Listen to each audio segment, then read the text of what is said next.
down, take off your shoes and socks, and put your heel between two ultrasound prongs. And it takes literally, I think, a minute and a half to get that reading. And with that, we measure your T-score, and based on that, we can tell your risk for osteoporosis. So, and really the only thing I can say about the osteo test is you men out there, it's not a woman's disease. So I get a lot of men going, it only happens to women. But I've known a few men who have osteoporosis and didn't know it. So, and for women, a lot of the risk factors for that, they say if you're over the age of 25, you start losing height loss, things like that. Low in calcium, lack of weight-bearing exercise. Again, family history is going to play a huge part on this. I actually was screened for this when I was 32 years old and found out that I was osteopenic. That actually came from medication that I was taking when I was a baby and I had no idea. So there's other little hidden risk factors that you might not be aware of. It's just peace of mind for you. Luckily, we caught it in time, and now I can take them once a month. So to prevent it, but it was something I wouldn't have known had I not gone through the screening. So, the cost for the screening for all 5 is actually $169.95. If you get this flyer at home in the mail, it's going to say $199. You get $30 for putting up with me tonight.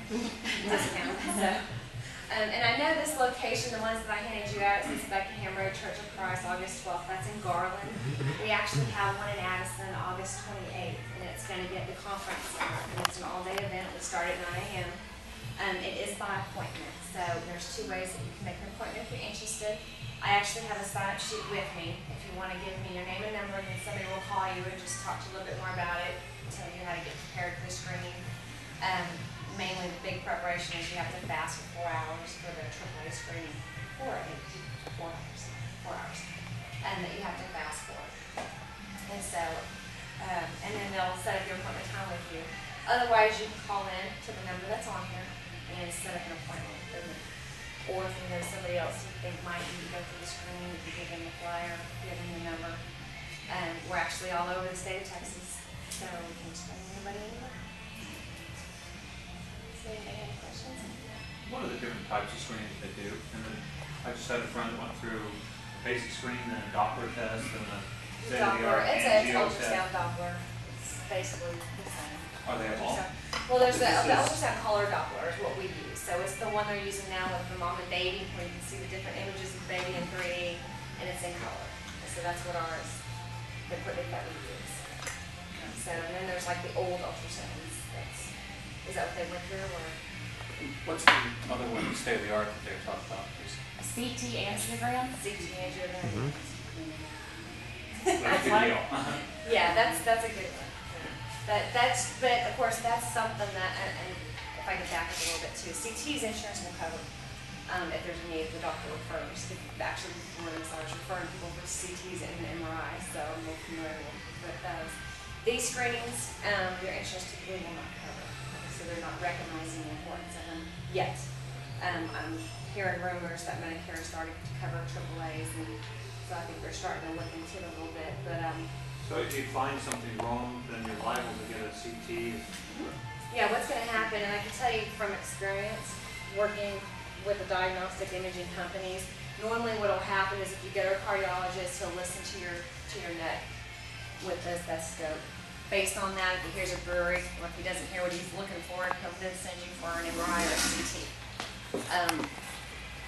Before that, if he doesn't have an ultrasound in-house, he'll send you out, first for an ultrasound, which is $190 just for one ultrasound, and then you're going to get a nice fat radiology bill behind that because the radiologist still has to read it. They'll send that to your cardiologist, and then he'll send you in for an MRI, which you have to pay for again, and get another radiology bill. So that's kind of, unless some cardiologists may have an ultrasound in office, but in that point, they're still going to send you to get an MRI or a CAT scan.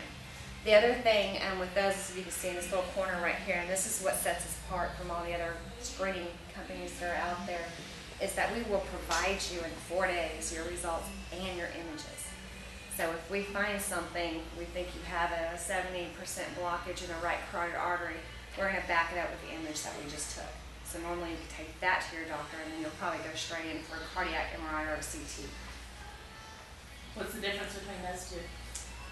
Cardiac Software. MRI or CT? The software, mainly the software. Not many freestanding ultrasound companies are gonna have the cardiac MRIs. That software is real expensive. You'll probably go to somewhere like Heart Hospital or Heart First that has like 112 is the new slice. 64 was the big one, now that's outdated. Now it's 100 and something slices, so it's pretty amazing. But and now if you do have flex spending with your company, you can definitely use that. So if you're like me, I usually scramble and buy Advil and saline solution everything I can in December. But you can use it for this if you want to. So how often do they recommend that you get screened? They recommend every other year Every other based on your risk factors.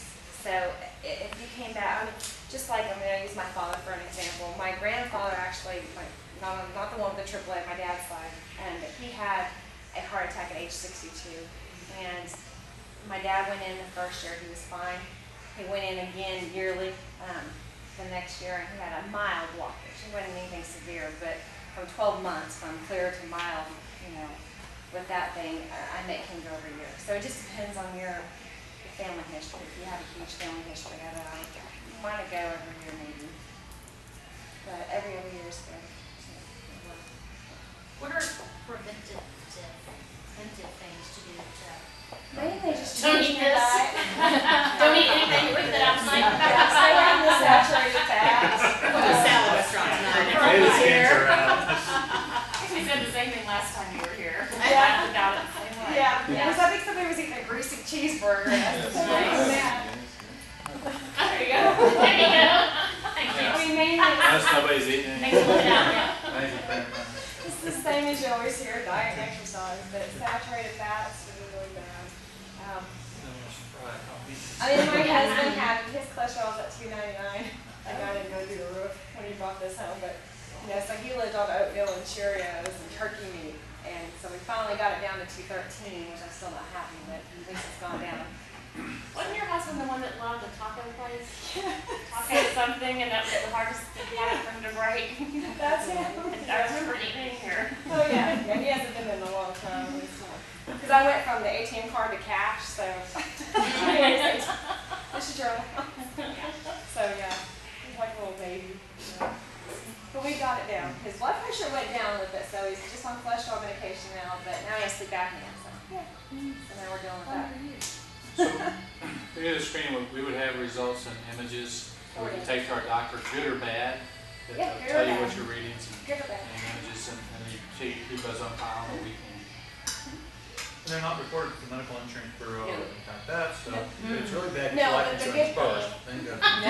If your images come back bad, the other good thing about this is in order for him to order the CT or the MRI, they have to have a, what is it called? A cause reasonable, I don't remember, some form they have to have through the insurance company. Blue Cross Blue Shield's a big stickler.